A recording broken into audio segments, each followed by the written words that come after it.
a multifaceted album centering on grief by the world's most famous virtual band, an introverted effort by a lauded singer-songwriter, a sophomore LP by a French pop star, and a debut from an up-and-coming British talent. This is 5 to 9's Album of the Month episode for February 2026.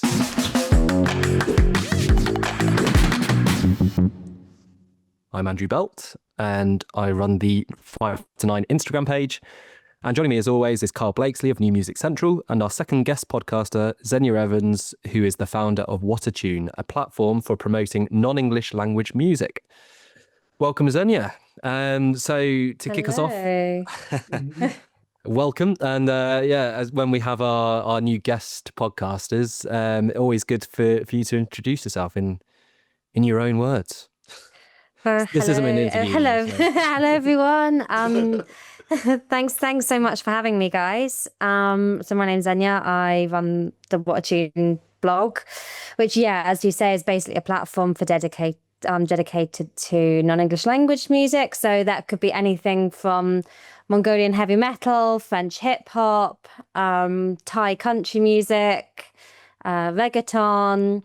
So I run that, and outside of that, my full-time job, I'm also an artist manager at This Is Music. So I work mainly with electronic music artists and producers such as James Ford, Anish Kumar, Josh Shaw, and In Effect. Awesome, thanks. And so firmly embedded in the music industry.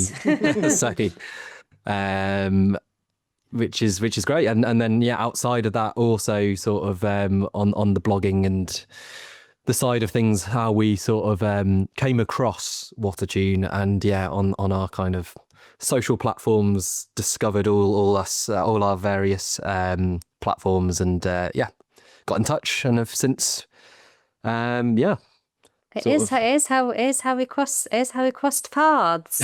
I mean, I've been running What a Tune for 5 years now. So it was a lockdown project that has stayed and grown. And it's always remained very close to my heart.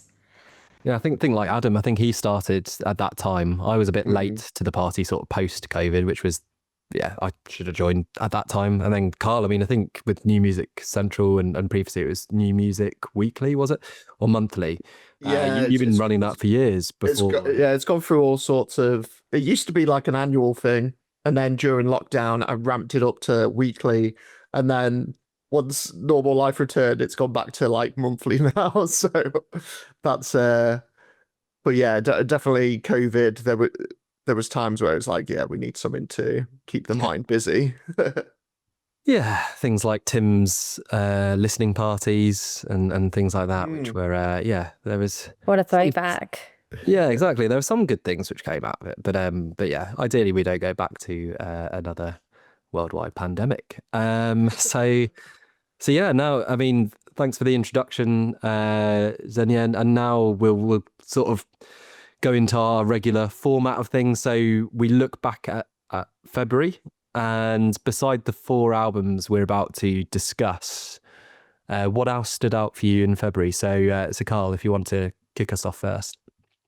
So it was 3 things for me this month. So I've got 1 gig, 1 EP/gig, and then 1 album as well. So I'll start with the gig, which was Maximo Park played Rock City here in Nottingham, and it was their 20th anniversary show, which made me feel very old. The fact that I was listening to them as a teenager, and now 20 years later, I'm still going to watch them perform. I went to one of their other anniversary shows.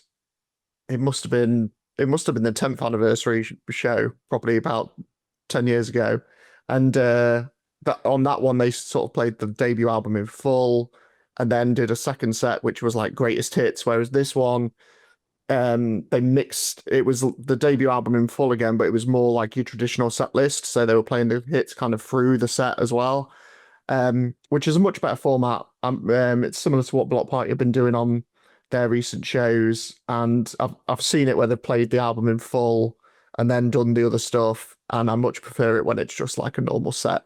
It just flows better.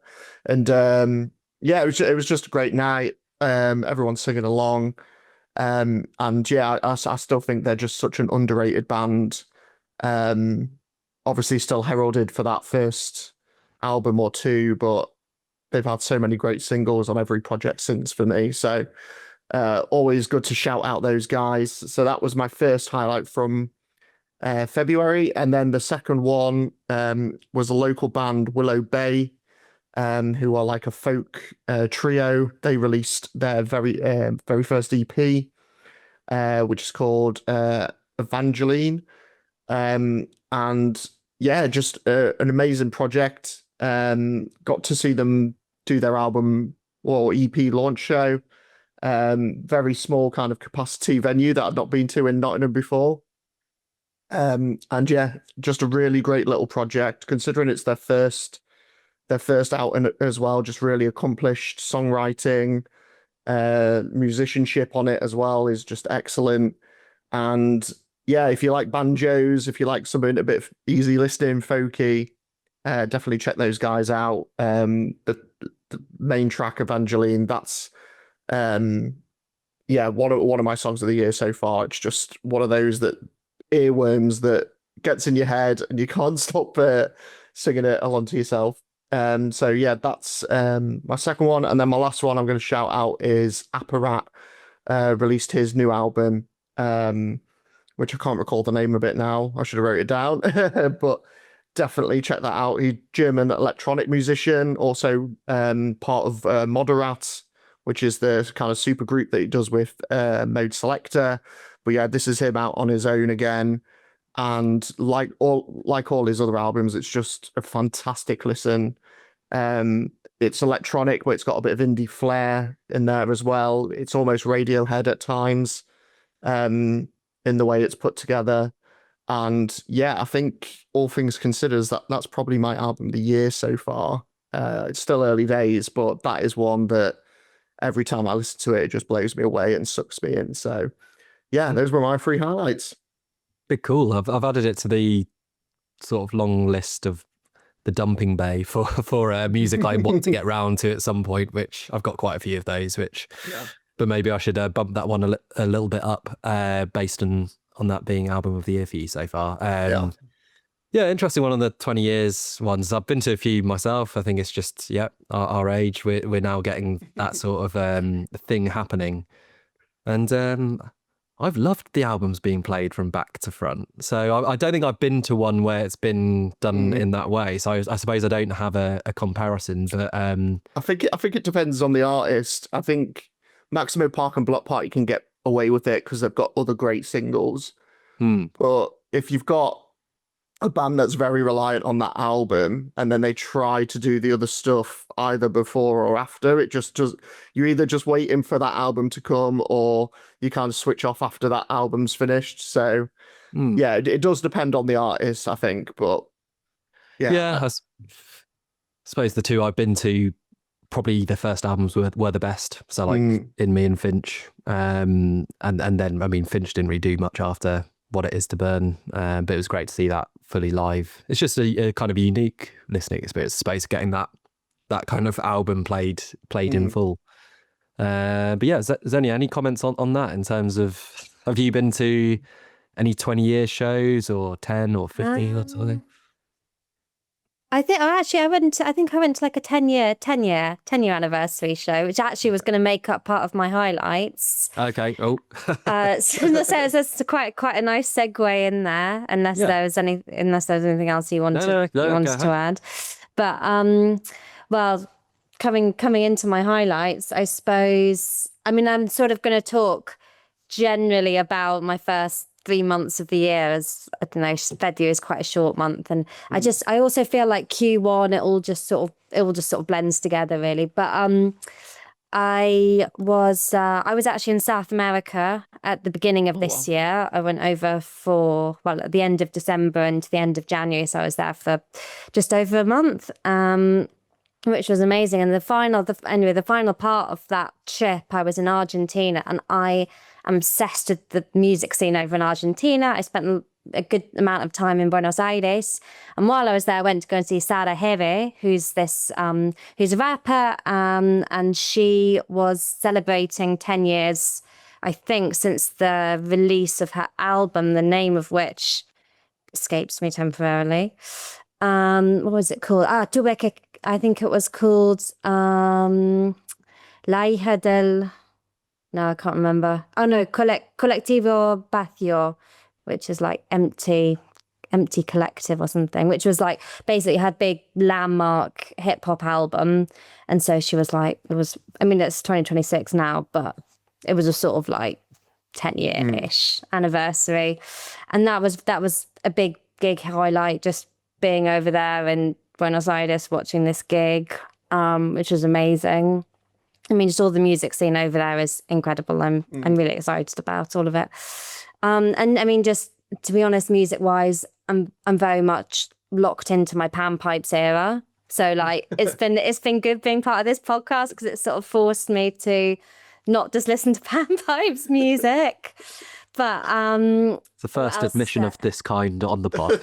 Yeah, exactly. Exactly. I did actually buy myself some panpipes while I was over there as well.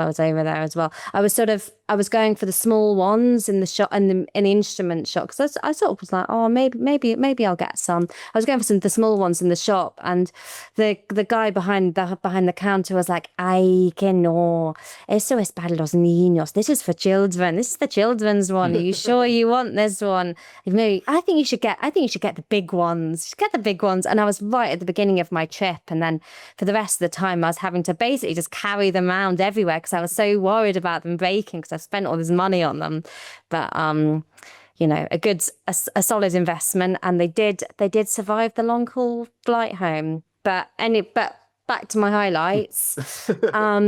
We also back in London now. I mean, work has been super, super busy, but lots of really exciting projects coming out. We just had, obviously, obligatory mention, my artist Anish Kumar had his AK Cuts EP out in mid-February, and just full of really great club music in there. It's all super exciting. Then he also played at the new venue that's opened in Peckham, reopened, Peckham Palais, which is just a really, really great venue. Would 10 out of 10 recommend. The sounds was brilliant in there, and all the lighting, just the vibe and everything in there. So that was a big gig highlight, I think, of the last month or so. And I guess that kind of covers it. Yeah. So, yeah, more travelled than us. I mean, Carl's done a fair bit. January, you were down for that festival, Minehead. That was like Bognor Regis. Bognor Regis. I mean, it's not quite. I mean, it's another but not quite Buenos Aires. And same ballpark. But yeah, now I've got a Welsh trip coming up. So there's nice. something is good to get out and do these things, and particularly with your blog as well, to really go to the places where you can sort of get into the music there, and particularly go into the gigs. So did she do the album from start to finish, or? Yeah, pretty much. She did most of the songs. She did most of the songs from the album, and it was just like it was such good energy in there. Like everyone knew all the lyrics to all the songs. Like she had her dancers up there. Such stage presence. She was like, I was really glad to be able to catch her concert. And then just generally there were loads of because it's obviously summer on that side of the globe. There's just loads of like outdoor concerts going on. Just like open air stuff, which was so nice. But unlike you guys, I've now used up all of my holiday time for pretty much the rest of the year. So I've just got to lock in now until January 2027. But it was so worth it. It was so worth it. And as you say, from literally from a research perspective, it was just so good just to be able to just go and chat to everyone, because I do speak Spanish as well, and just, you know, chat to them about, oh, what's playing on the radio? Oh, what music do you listen to? Okay, like, can you spell that for me?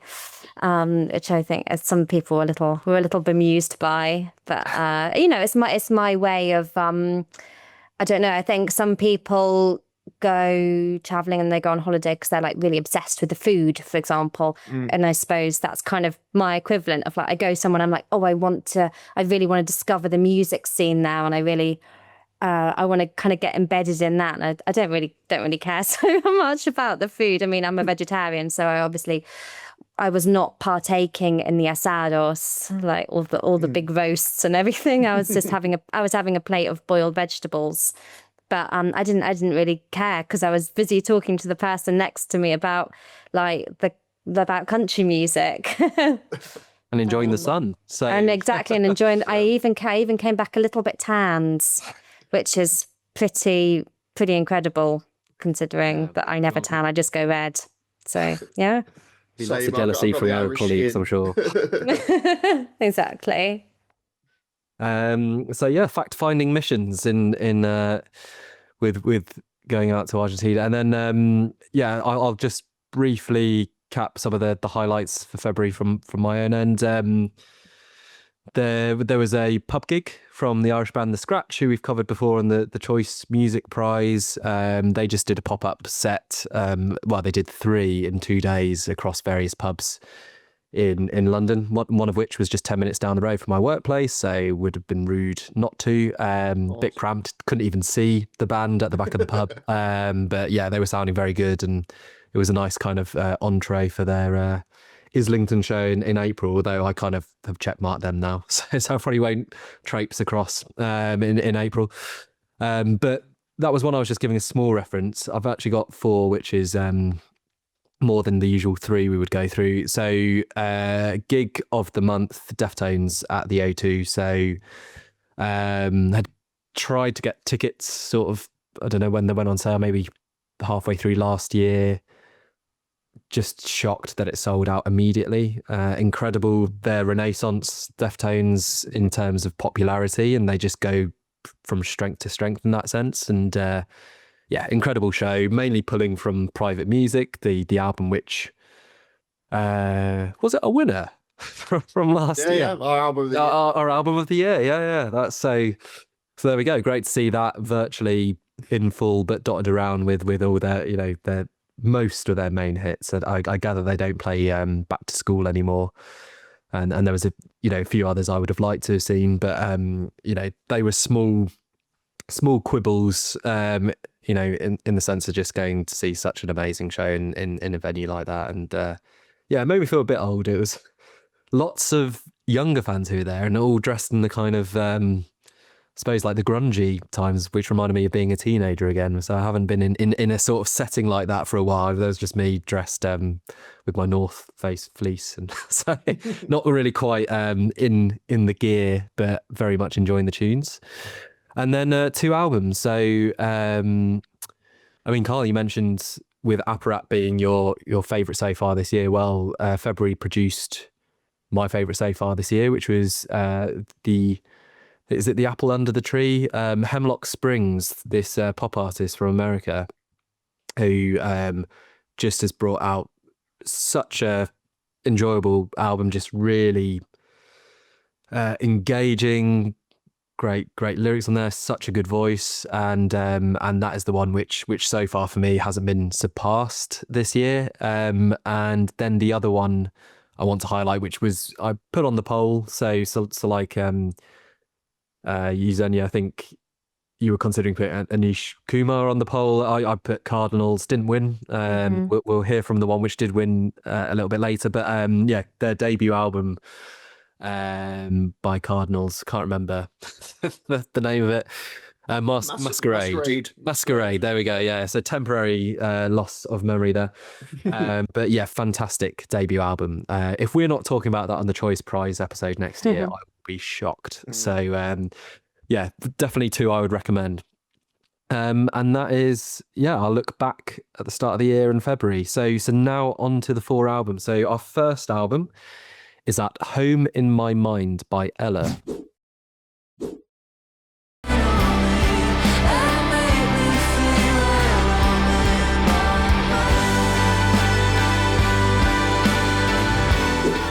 And this was Karl's pick. So, you can kick us off. Yeah, so Ella McNamara, who's a singer-songwriter from Halifax in Yorkshire. So that's where the Ella comes from, basically her name in a Yorkshire accent, which I think is is brilliant. And yeah, I only really discovered her at the start of this year. I'd heard her name mentioned a few times. So I went along to catch her at Rockaway Beach in January.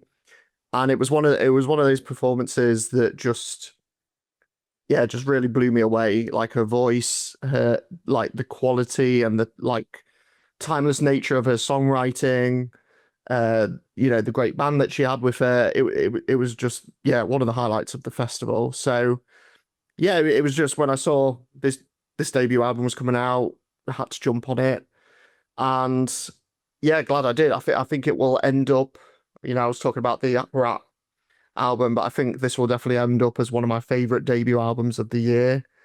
But when we get to December, I mean, God Help Me Now, the lead single and opening track, I think is just such a great way to kick things off. Just this anthem for young people living in this current time frame, which is just getting madder each day, it seems. And like the opening verse kind of captures that, or the opening verse / chorus, where it's like, the world's on fire, I'm just getting drunk, the fear is real, tell me how to feel. And then you go into the second verse, which is all the girls I know who never make it home. When the lights are down, the boys they hide and they ache until they die. And it's like one of those songs that's like really anthemic, but also like if you dig into the lyrics, it's just really powerful, poignant songwriting. And for someone who's, still only 25 years old or coming up to 25 years old, just really mature. And just really on top of her songcraft. And I think that's just a great way to start, and it just continues from there for me. Missing Kid has like this Bruce Springsteen, Sam Fender vibe going on, just really catchy, really triumphant. The Wheel is a similar vibe, but there's a bit of banjo in there, so it's got a bit more of like a country flair. Dream of Mine, already one of my favorite singles of the year. That was one that obviously it hadn't been released when she played at Rockaway Beach, but that stood out massively in the set, and I think the studio version here just really delivers. It's got that like great central riff to it, and like this really beautiful like hooky melody to the song. I just love everything about it. The World Is Not an Oyster, another one of the singles that's more like this big ballad. Thought that one was actually a bit reminiscent of maybe some pop contemporaries like Billie Eilish or Olivia Rodrigo had like a bit of that coming on that track, I found. But for me, she saves like some of the best moments for that final run, right at the end of the album. Disintegrate has got this like synth rhythm and like gentle piano that's like driving the track. It's much more minimal to like the other tracks that's come before it, but I think it just fits right where it's placed in the album, and it fits the feeling and the vulnerability of the song. And then obviously in the back end, it just erupts into Ella giving like these passionate cries at the end of that track. I mean, that's another one of my big favorites, that song. And then Lonelier in Heaven, just another really heartfelt track with a great melody, title track as well. Again, starts quite minimal, and then she sings her lungs out in the back half. It's got a great string section on there as well.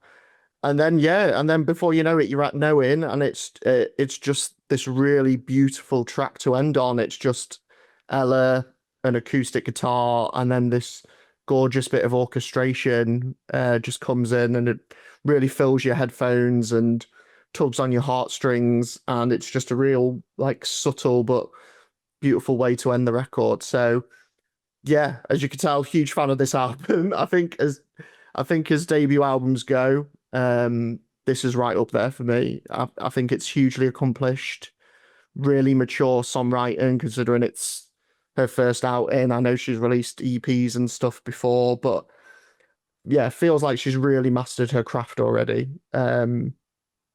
Production and mixing as well, I think, is excellent. Really make sure like the right things are elevated at each part of each song, and you really feel like the words coming through as well. So yeah, just really addictive collection of songs, instantly gratifying as well. It was one of those ones that as soon as I played it through, I just wanted to play it through again and again. So yeah, outstanding debut for me. So yeah, strong vote of approval from Karl. Xenia, what did you make of At Home in My Mind? Karl, I completely agree. I thought this was a really gorgeous record. Again, really well produced. I thought God Help Me Now, such a good opening for a debut album. Like, oh, God help me now, I'm writing an album. Thought it was quite nice. And then just other ones like The Wheel, so catchy, such an earworm in there. And then The World Is Not an Oyster, really gorgeous, really gorgeous ballads. Actually influenced by her parents' divorce. I was reading about it. And then I quite like Disintegrate because it felt a little bit different. And I think the good thing about an album sometimes is you sort of have a little bit of more of that creative license to sort of like, oh, I'm gonna try this out. I'm gonna try this out. There's a little bit more kind of electronic leaning, which I found quite interesting, and maybe a sort of little hint at maybe what's to come in later records. And also, I mean, I had jotted down as well, also Sam really reminded me of Sam Fender, Holly Humberstone, sort of giving that sort of era, very much of the zeitgeist now. And yeah, I thought this was a really lovely record, actually. Yeah, there weren't really any tracks, so I was like, this could maybe go. This could go. Everything felt very considered, and it was a nice length. Yeah.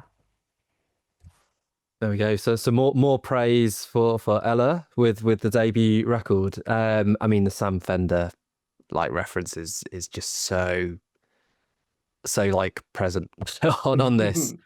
I think most like Missing Kid is the one where it's just like, this is a Sam Fender song. How is this not already a Sam Fender song? So, but as you know, Karl, you know, some of my reservations with Sam Fender on his last one. I think some of the same music reservations I might have on this. I think you've covered. Her lyricism is absolutely fantastic across the record. So I think the things which stand out the most is that and her vocals, which, you know, really saw. She is incredibly talented.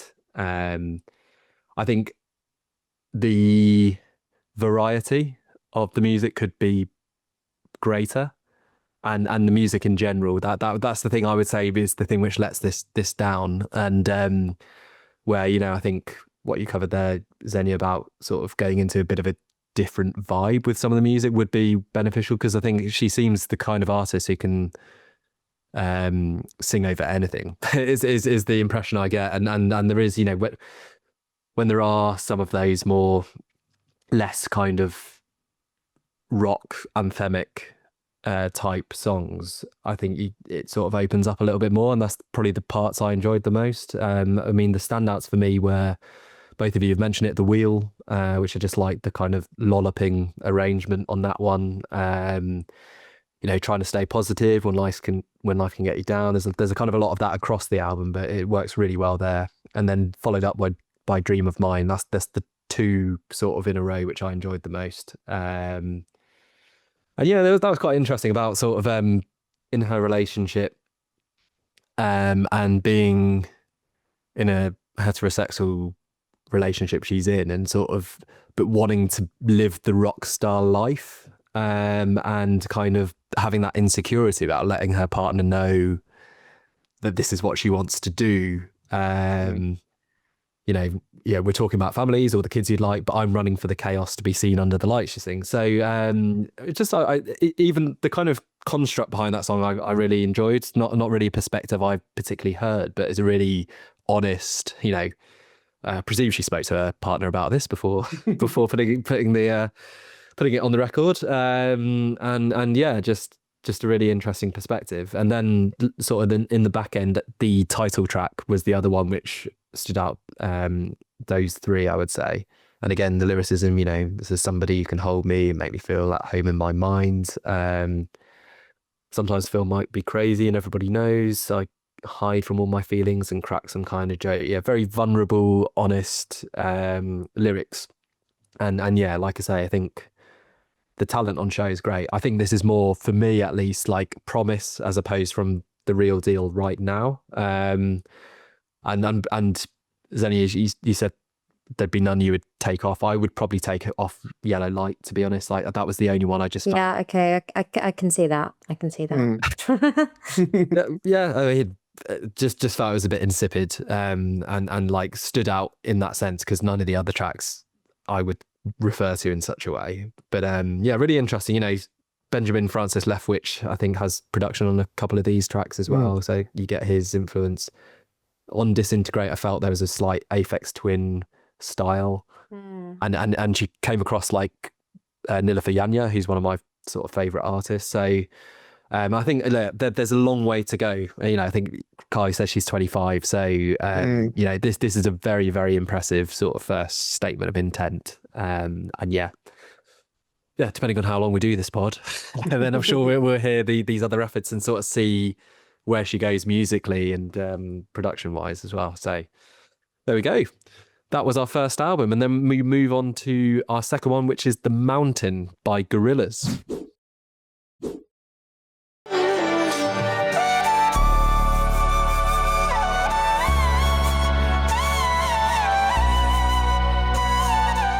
This was the winner of our poll on Instagram. So thanks to everyone for voting. And it was Xenia's pick. So I go to you first in what you make of this ninth effort from the Cartoon Collective. I thought I really like this album as well.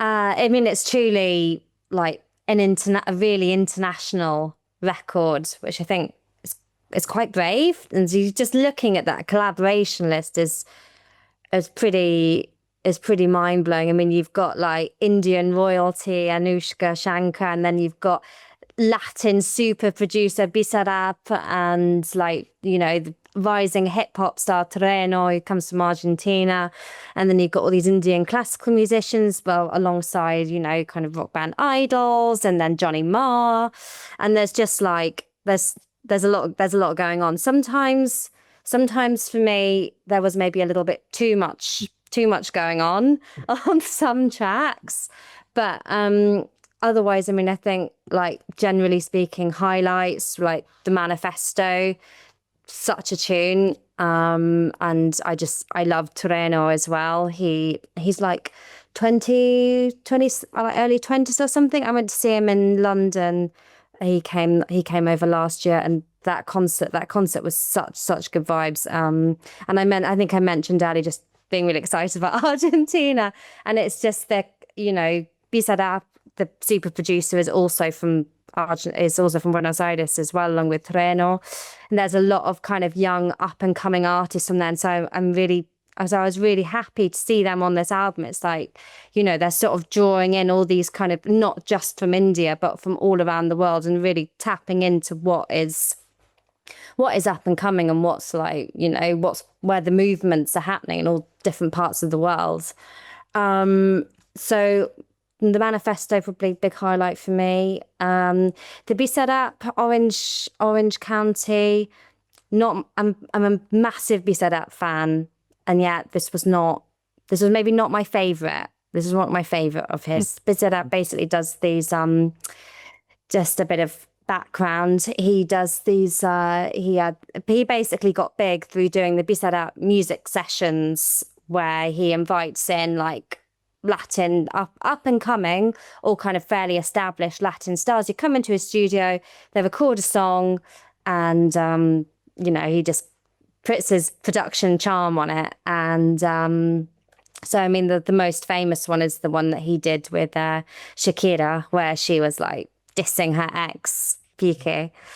But otherwise, outside of that, I mean, the album was kind of mostly produced by James Ford, who we work with at This Is Music. The Happy Dictator, I thought, was really well put together. I really loved that one. And then just kind of hearing all the Indian instrumentation, classical music was just really interesting with that kind of classic Gorillaz the Gorillaz sound and production weaved in. It's not an easy task, and to make the album, James Ford and Gorillaz, they went over, like Damon, they went over to India and travelled around to all these different locations, just basically recording loads of classical musicians over there and like brass bands and things like that.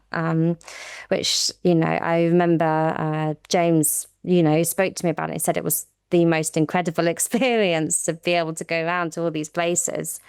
But I thought it was as I said before, sometimes certain songs may be a little bit too much going on, but I just it was a really exciting, quite a brave record to have just so much going on, and so international as well, which I really loved.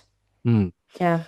There we go. It's thumbs up from Xenia. I mean, Karl, I know you had quite a few reservations when in our group chat on this one, so we'll go for a maybe unless things have changed, an alternative view on the mountain. Yeah, I mean, I'll start with the positives. I mean, like Xenia said there, you have to admire the like sheer ambition and concept of this project. I think, an album centered on life, grief, and resurrection as well is a big theme here. And I think, as you say, we're like these wonderful Indian influences in the music, and then choosing like features from people like Marky Smith, Tony Allen, rapper Proof. We've got Dennis Hopper on there as well. All these voices and like musicians who are, sadly no longer with us. So I love the concept of them speaking, from the afterlife on this record. I think, like I say, you got to admire that. And there is the moments where it does connect. I mean, Orange County, I really love. The Empty Dream Machine, and then I'm with you, Xenia. Like the Manifesto is definitely the highlight for me. This near 8-minute epic. It feels like the record centerpiece. It's got that amazing, the verses. I won't pronounce his name because I'll butcher it, but from the person you mentioned, and then obviously the posthumous verse from Proof on there as well. So yeah, that's definitely the standout for me. And then Delirium, the track with Marky Smith, I think is great as well. You've got The Shadowy Light, and all of these tracks kind of come in the middle of the record.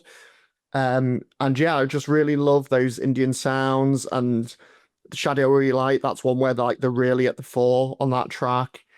And yeah, I would say those 4 or 5, that's like the third of the record that I enjoy and I would return to. However, there, as you say, Andrew, there's a couple of big issues I have with this record, and I'm sad to say the main one is Damon Albarn. I think for an album that's so vibrant and centered on life and rebirth, I just found his vocal performances like just quite lifeless at times on here, and just a bit dull. And I think for all the features and those other voices that join the ensemble, his is like still the dominant one. And for me personally, it's like the least interesting, which is a shame, because I go back to a record like, Demon Days and a track like El Mañana, and I remember how much his voice like would move me and, really make me feel something. But here it just, I just found him a bit tedious in like the performances that he put forward, and I'd say the other issue that I have is that I think some of the features from certainly the rockier side are a bit wasted. I mean, the main one, Johnny Marr, you know, when you've got him on a track, you think you'd give him like the spotlight to, you know, show what he can do with a guitar, but he appears on like several tracks here, but he's never really more than like background instrumentation. Like his guitar never really comes to the fore. And like the Idols track as well, I think that's another one that I thought, you know, on paper that's going to be incredible, but the end result I just thought was a bit underwhelming.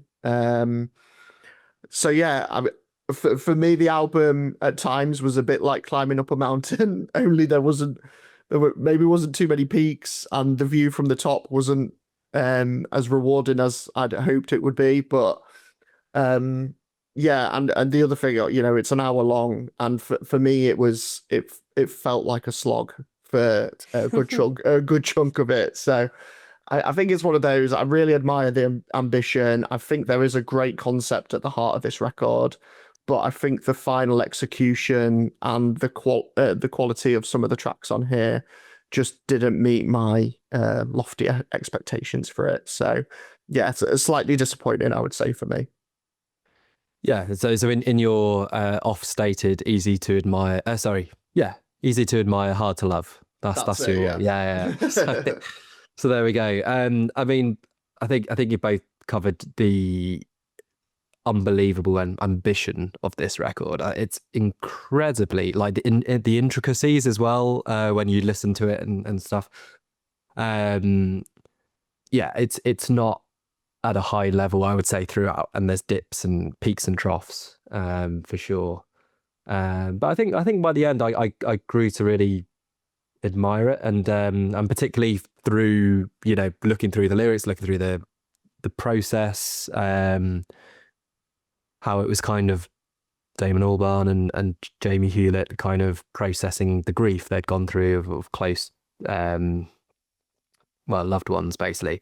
And that's where you get these posthumous entries, you know, some of which had been in kind of the archives of Gorillaz recording for many a year, and then they've dug it up, and so I think like there's a fair bit of archaeology which has gone into this, and really, you know, really looking into what they have, using that, but then of course drawing upon a huge cast of collaborators. I think the Johnny Marr point is a fair one. I didn't get that sense of Johnny Marr being on any of these, for instance, but certainly other influences come across a lot stronger, like Anushka Shankar across many of these tracks.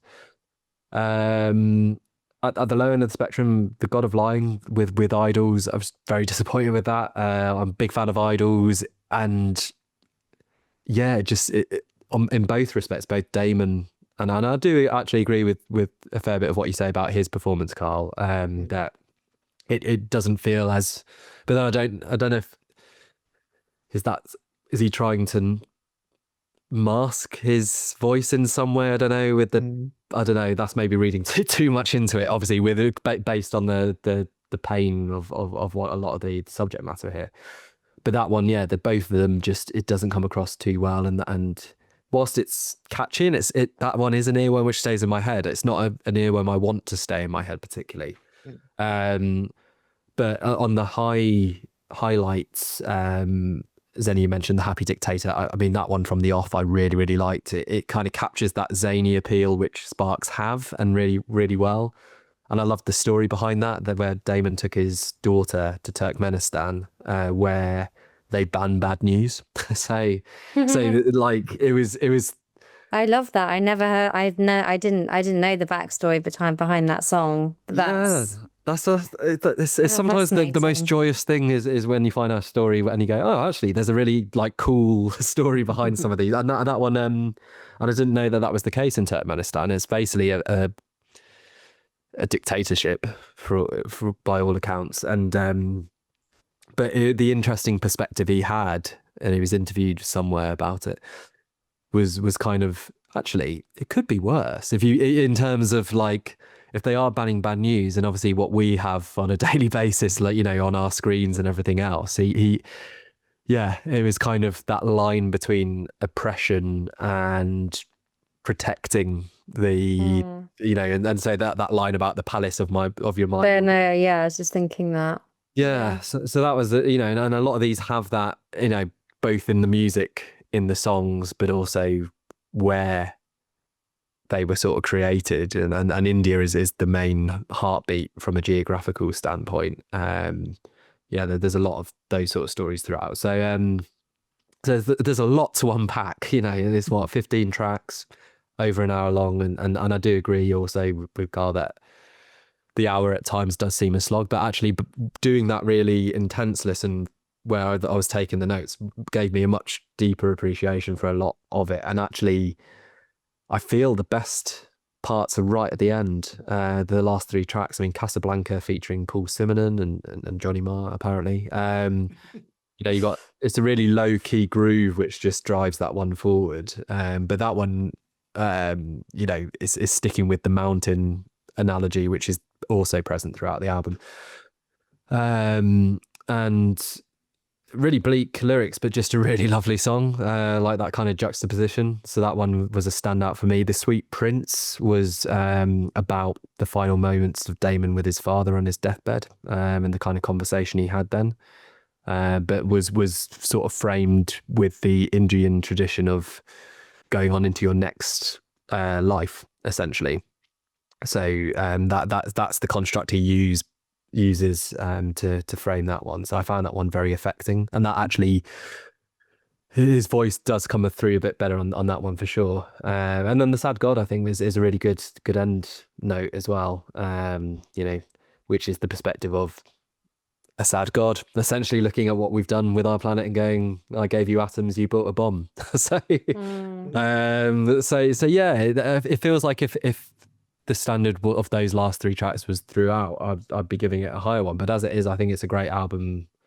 Well, yeah, a strong album, maybe not great. And yeah, you know, Delirium, Damascus, yeah, some really other good tracks along there. And I think something for everyone, but maybe how many of the songs is for you is a personal taste one. And yeah, not one which would go into the classic category, which certainly with the scale of ambition it could have. So The Mountain, yeah, drawing lots of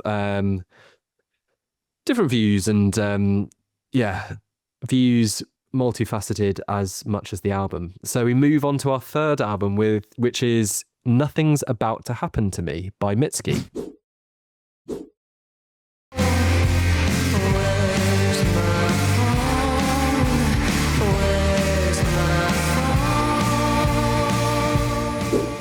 And this was my pick.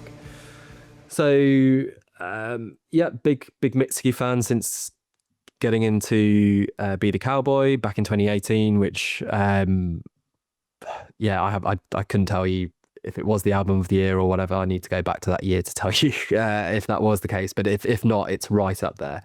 Absolutely love that one, and ever since I've followed the album she's produced since. And then, you know, afterwards there was Laurel Hell in 2022, which had some good tracks, but was quite a step down, I would say. And then we reviewed on this podcast a few years ago her last album, the name of which escapes me right now. But that The Land is inhospitable, and so are we. Yeah. Thanks, Carl. So that one I thought was just a real triumph, and was sort of, you know, taking it from up and down, maybe on the discography trajectory. And yeah, she's gone with the same producer for Nothing's About to Happen to Me. That last album was 32 minutes. This one's 34. I think both of them are 11 songs long as well. So they're certainly not, you know, taking too much of your time. And I feel like this is a very, very solid effort. I think there's so much lush instrumentation across the album. A lot of heartache, which is covered. And from a nice little concept as well, where it's kind of an introverted perspective and being comfortable in your home and not particularly so comfortable outside of your house, which I think with the amount of fame she's had since My Love Oh My became a TikTok kind of hit, I can fully understand why she would feel way more comfortable at home and away from the spotlight and the outside world.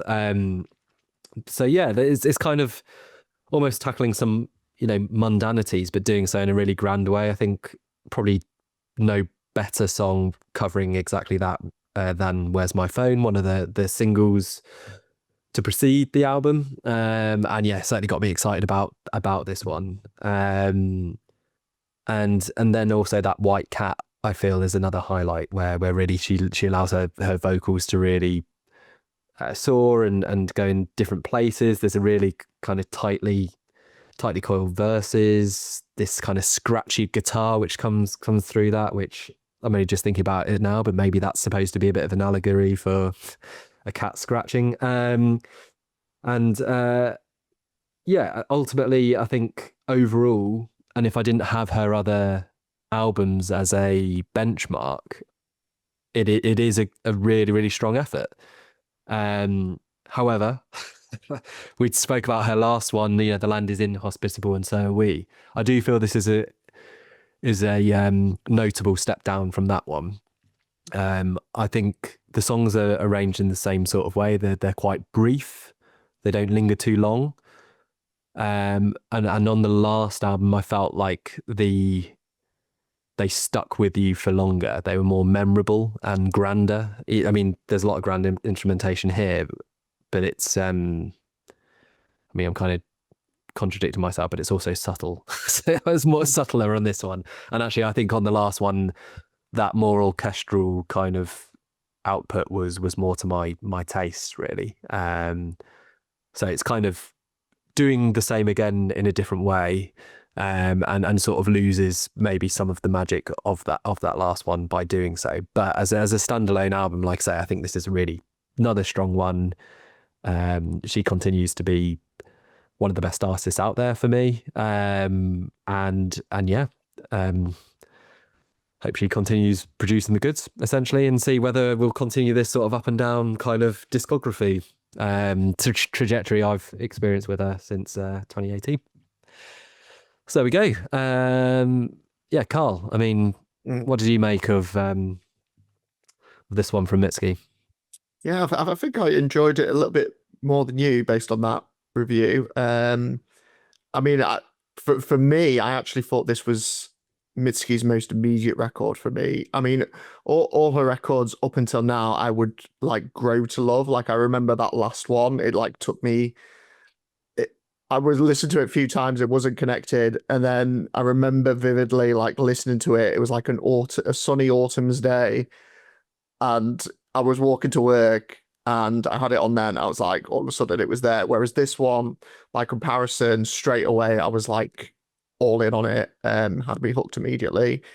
And I think the biggest difference for me with this album compared to maybe the last one is that I actually think this one feels more, for me, it feels more fully realized. I think there are moments at times on the last record where the ideas did feel like a little half-baked at times, and kind of they almost like started getting going and then they would flutter away too quickly. Whereas here, I feel like, those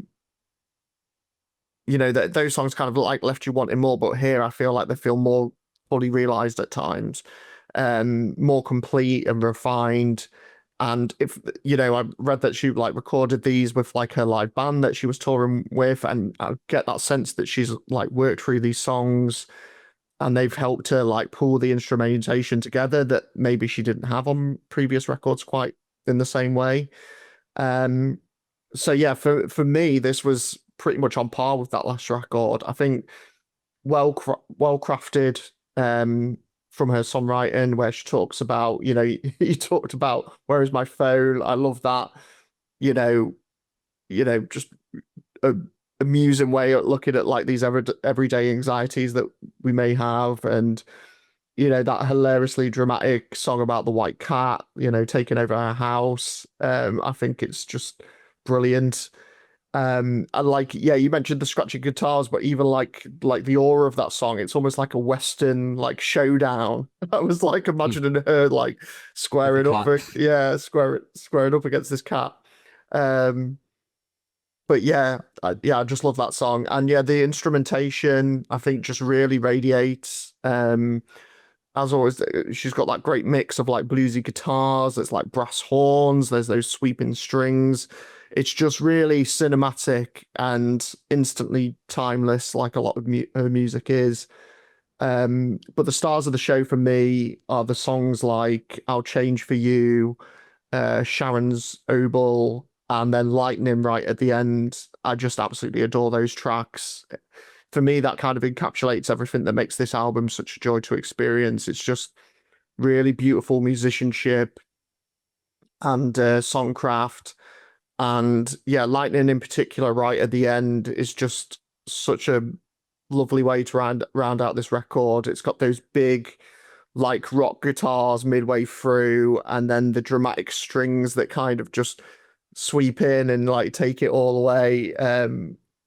Just incredible. So much like the last one, big fan of this record. And I know on that first year of the pod we had last record quite high up, and I think give me a few more months with this album, and this will probably be right up there again too. So fantastic. There we go. And then Xenia, what did you make of this album? I really enjoyed this album. I thought it was, I know you mentioned about the tracks being a bit short for you, but I thought those were just really, really tight productions. I mean, maybe also just thinking about the short tracks, just it's a little sort of nod to her Gen Z fan base. The fact that no tracks on the album are longer than 3.5 minutes, just under 4 minutes long, because everyone's sort of like on the TikTok generation. What I really love about Mitski generally is just that it's always just intensely personal and very, very candid, but never in a way that is cliche, always in quite a subtle, and restrained sort of way. And I mean, highlights to me, Where's My Phone? What a tune. I've been listening to that so much. Just sort of this kind of chugging guitar and sort of slightly paranoid energy that's kind of really just kind of gradually unravels as the song goes on. And I don't know if either of you watched the music video, but that is also pretty unhinged. But I was sort of into it, like being a mad woman, and with all these pressures that are, put upon us in this day and age. And just other thing, and just also just, I suppose, like just thinking about her fan base. I mean, like her Wikipedia page, just looking at a Wikipedia page, it's got like, it literally has a section that says views on her fan base and views on the music industry as separate sections in her Wikipedia page. And I'd read a little bit about her fan base before, but sort of like, researching her, I then understood a little bit more reading her interviews that there is a sort of tension there, because her fans are quite intense, and you can really see that in the album. Like that's a track like Instead of Here, we can't help but think of her fan base when she says, I stay as quiet as I can be, I'm not here, I'm where nobody can reach. And in the track Rule as well, where she talks about getting a new haircut and no one will know her, and the sort of and the freedom that comes from being anonymous. And then I think another highlight probably for me is maybe I'll Change for You. I thought that was a really lovely track, because I think what's great about Mitski is her ability to really tap into the zeitgeist of the generation. And I think that's just why Gen Z love her, because this track just sort of rolls along. It sounds quite sweet, but it really kind of captures that sort of hopeless feeling of, not, in yourself, not feeling good enough. And there's a lot about, and today everyone talks about, oh, I'll change for you. Like, oh no, you can't change him. Oh, and she's saying in the song, if you don't like me now, I'll change for you. And it's sort of kind of quiet desperation is just, it's quietly devastating, but I think that really gives it that kind of strong emotional impact, I would say. And then just The White Cat is just completely absurd, but I loved that one as well. Just, giving all your energy up for caring for someone else. So I really enjoyed this. This was an excellent pick, Andrew. All right, thank you. Yeah. We always liked it more than you did. No, I did enjoy it. It's like what it reminds me of is when we did like Nilüfer Yanya, and like her last album's a great album, but it was always like when it comes off the back of one I've really loved. It's just the drop, basically. But that's like, so Mitski compared against previous Mitski. It's all good. So let's clarify that. And yeah, it's interesting that I think all three of us have picked Where's My Phone and That White Cat as two standouts. And certainly, I'll Change For You both mentioned as well. And as you say, just completely, devastating in its candor, basically. So, that was Nothing's About to Happen to Me. And we move on to our final album, which is CœUR et SA Dictature by Zélie.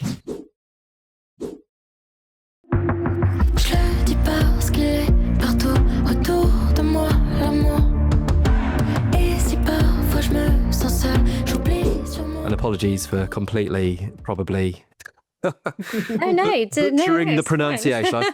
I tried my best. Also, pronunciation, just as a history, is not good on this channel. Is just to give you a heads up. We'll do our best. But it's a perfect segue to say, Zélie, you lead the discussion on Zélie's album as your pick. I think she's a really exciting new artist on the scene. And I think in France at the moment, there's a lot of really exciting energy there and a lot of exciting new artists. And especially, as we've just had International Women's Day, a lot of really exciting female artists. I mean, it was the Victoire de la Musique Awards, like a couple of in mid-February, it's like the Victories of Music Award, but it's basically the equivalent of the British Brit Awards. And actually, for the first time, in the category for best song, for the first time ever, it was all women who were nominated. But so I think she's just Zélie is part of a cohort of a lot of exciting young female artists. And I think this album, she's sort of like, I don't know, there's a lot of different themes being explored. She's very candid in her lyrics. And, she only had her debut 5 years ago, and this was released through Sony Music. It's an album, they're quite ambitious for a young artist to be releasing 15 tracks. Quite a bold statement, I thought. And highlights for me is maybe the track Je ne serai jamais, I will never be, which is sort of just her stating, I'm never going to be this, I'm never going to be that. This is who I am.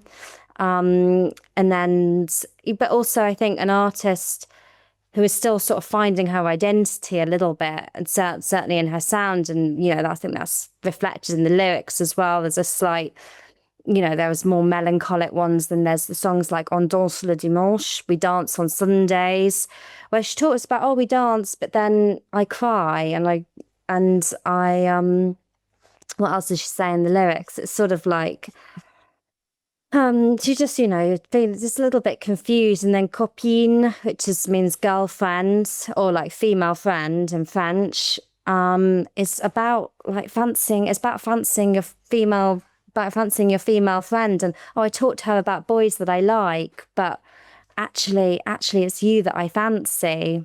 And so there's a lot of kind of exploration of her own identity there, which I think just generally resonates when you're in your early 20s. And also, I think she fits in. She really reminded me of the Belgian pop star Angèle, who is like she's killing it. She's just released a song with Justice, which I would 10 out of 10 recommend checking out. But I think Possibly she was playing it a little bit safe in this album would be my only criticism. I would have liked to see her kind of push the boat out a little bit more, but I think that is hard when you're still finding your sound and your identity as an artist to then go too far into the lane of like Gorillaz level of experimentation, collaborating with all these different people. But I really liked it, and I think, you know, again, as I said before, she's just part of a cohort of really exciting young female artists, along with Zahra de Sagazan, Marguerite, Helena. Helena won the best song at the Victoire de la Musique Awards. Her song Mauvais Garçon, would definitely recommend checking that out as well. And yeah, I feel like there's a lot going on. She's sort of part of this scene in France, which is very exciting. And I think her trajectory is this is really just the beginning. Just the beginning. So Just the beginning, from my opinion. What did you make of Le CœUR et SA Dictature? Yeah, so it was, I didn't know anything about Zélie before this month, but I had a really good time discovering her with this album. So great selection, Xenia, for this one. Again, we had Zahra de Sagazan a few months ago. Again, maybe not something that would ever like land on our doorstep if it wasn't for you putting it our way. So great to get a bit of flavour of like what's going on in the European scene. And yeah, lots of familiar touch points with this one. Naturally reminded me of Christine and the Queens, I guess, not just for the French language element, but I think like the dramatic flair and like the theatrical nature to this record. I think it's got a great pace to it, and what I do commend her on is like she's really like stitched it together. It's quite a cohesive project. And yeah, it kind of just, it's got a great pace to it. It really, when I was listening to it, it really just kind of flew by.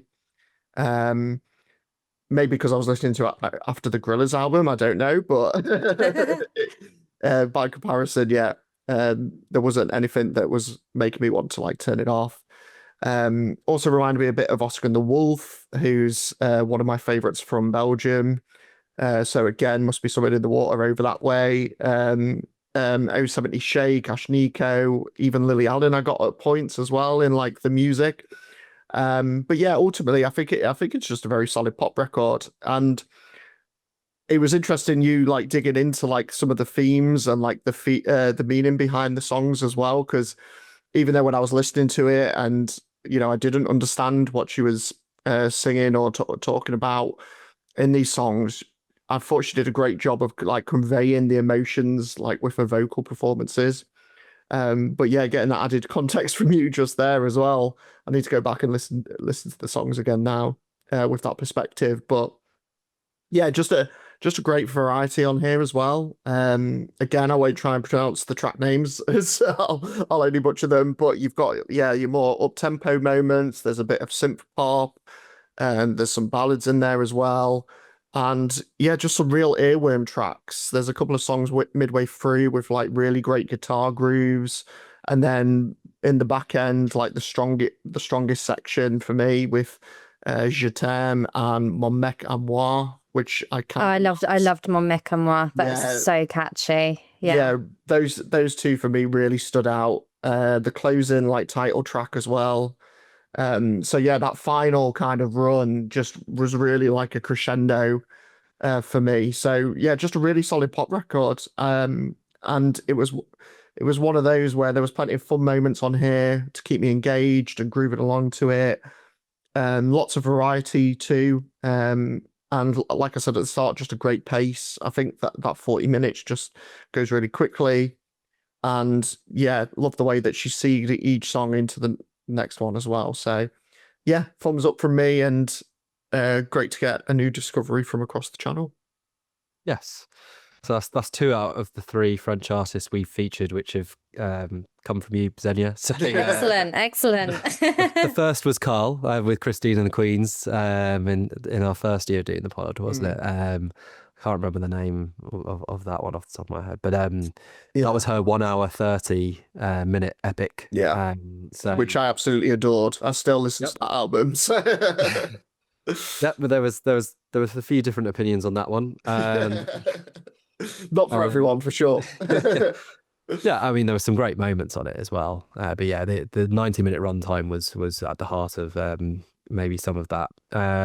Obviously, Zaho de Sagazan, which you both referred to, and was your pick, I think, back in October, something like that, I think last year, which was a very orchestral, arranged effort. I think the third kind of iteration of that particular album after the original, and then there was like a remix one, and then this was the kind of live orchestral version. So which really had that kind of classic French flair with it. It did. Wow. And then here, so you go from orchestral to here a very modern pop record, which does have a lot of variety. I think it's well arranged throughout. I'd like there to be a bit more knowledge of these songs on the internet. So some of them I was able to get the backstory for, and that was really helpful, and yeah, really did show the wide variety of the kind of topics she talks about, and you referred to a few of them, Xenia, as well. But yeah, some of them literally nothing comes up for it when I was sort of putting in the song titles, Zélie, English translation, nothing. So I just had to sort of work with the vibe of it. But as Karl says, I think that comes across very well on most of the tracks. But yeah, I think this is a really, really good effort. Early on in her career, the part a bit like the Gorillaz, it was the last 3 tracks was the run I enjoyed the most. With We May, a really lovely sort of dreamy arrangement, light piano, very engaging. That one possibly my standout on the record. Then D dot is just a bouncy pop song, catchy upbeat, and then the title track itself at the end, which I think is Her Heart and Its Dictatorship. I believe is so, which like even as a phrase is really interesting, and particularly with some of because a few of the tracks very much sort of say like she's following her heart over her head, but then her head is in agreement because she's just saying I'm feeling this, and I'm just going to be kind of a prisoner of the feelings I have in this relationship and just go for it in that way. So she's kind of aware of that, like willful naivety in relate, which is quite interesting. And like I say, I've not heard that sort of phrase before, but it's a really nice kind of epic finale. So, and then other ones which really enjoyed, the first track, Il a dit, which has that lyric in there as well. So there's a nice kind of circularity with the album. And it's just that dramatic like moment 2/3 into the track, which I really like, when it's kind of like the drop and it suddenly changes, where you go, okay, this isn't just going to be your regular just sort of 3-minute pop songs, every single one, but there's actually some really good sort of U-turns in the tracks, and it goes off in lots of different directions. So that one really enjoyed. La Fin de Cour was a nice kind of breezy summer anthem, I thought. And then, yeah, I think it's worth just briefly touching on Dance Le Dimanche, which you reference, Xenia, which I thought was a bit like a sorry track, actually, in its arrangement, which was quite interesting. Quite whimsical, jazzy. And like a few of the other tracks on here, it kind of is a reference to the kind of broken home she's had with her dad sort of leaving. There's a lot about her dad across this one, but that one kind of sort of talks about how every Sunday they would dance as a family, and that was their part of the joy, and now that he's sort of back in the picture, he's sort of seeing it, and really, really interesting and very, very candid again. The only small notes on the downside, and this so yeah, Je ne serai jamais, I didn't really I just only say that's one of your highlights, but the kind of arrangement of it felt a bit like a sigh, like it was just a bit like that I felt a bit flat. And then the other one, which you both enjoyed, was Mon Mec et Moi, which for just as one I didn't so much. But yeah, way more highlights than lowlights for me, and a really strong effort from great new artists, and really pleased to have like I say, another new artist to kind of get into, and particularly with that different geography on the pod where generally it's just flicking between UK and America for the most part, sometimes Canada, Ireland. Ireland, we do have a fair few in Irelands, and occasionally maybe Australia and New Zealand, but yeah, it's nice to also have one which is with a different language, and certainly requires a bit more digging and brushing up on my GCSE level French. So there we go. We've run through all 4 of the albums, and now we move on to the verdict. And Xenia, as your first time on the pod, we're going to give you the first go to run through and give us your ratings for each of them. So Ella, what would you give for that out of 10? I'm going to give Ellur an 8. An 8, okay. And then we have Gorillaz. I'm going to give Gorillaz. I think I'm going to give them an 8 as well. 8 as well. Okay. Yeah. And then Mitski. I'm going to give Mitski a 9. I enjoyed that. Well, that's nearly perfection there with a 9. And Zélie. Zélie back down to an 8. That's an 8. There we go. Right. Karl. But all really strong albums, I think. I really enjoyed them. Yeah, I think choosing between them is definitely difficult. So yeah, with the scoring system, it kind of it's an interesting one, particularly because I've got my decimal points to add at the end, which might be the clincher. Let's see. So well, I'll go on to Karl next. So with your scores, Ella. It's Eurovision, isn't it? Am I going sort of one by one? Yeah, mine's slightly more fluctuating, I would say. But yeah, so Ellur, I've given a 9. Okay. I think for me, I'll be very surprised if that's not one of the debut albums of the year come December. So. Gorillaz. I said there was about a third of it that I enjoyed, but then also I admire the ambition. So I've landed on 4 out of 10. Oh. There we go. Controversial. Quite varied. Well, it's we're just giving our views. Mitski. Mitski, an 8. I was very close to a 9 with this one. Maybe if I did the decimal points like you, Andrew, maybe an 8.5. But yeah, I'll stick with an 8. All right, and Zélie. Zélie, I did a 7 as well. Yeah. There we go. Right, and then on to mine. I would say Ella, I gave a 7.4. Like I say, lots of promise. An artist definitely to keep an eye on. Gorillaz the Mountain, love the ambition. Gave this one an 8. They're all quite close, to be fair. Mitski was 8.1 for me, and then Zélie I gave 7.9. So this is the bit so Ella, we have overall 8 plus 9, 17, 24.4 overall out of 30, which is very strong. Gorillaz, we have 8 plus 4, 12 plus 8, 22, which is still not bad out of 30. Mitski, 9 plus 8, 17, 8 plus 1, 8.1, 25.1. And then Zélie, we have 8 plus 7, 15, 22.9 overall. So close, but congratulations to Mitski with Nothing's About to Happen to Me for winning February's Album of the Month podcast. And we will be back with our March podcast in a month's time. And you can stay up to date with what we're up to by following 5 to 9 on Instagram and YouTube. And keep up to date with New Music Central via @Karl Blakesley via Instagram and Threads, and What a Tune via @WhatATuneBlog on Instagram. Thanks to Karl, to Xenia, and thank you for listening and watching.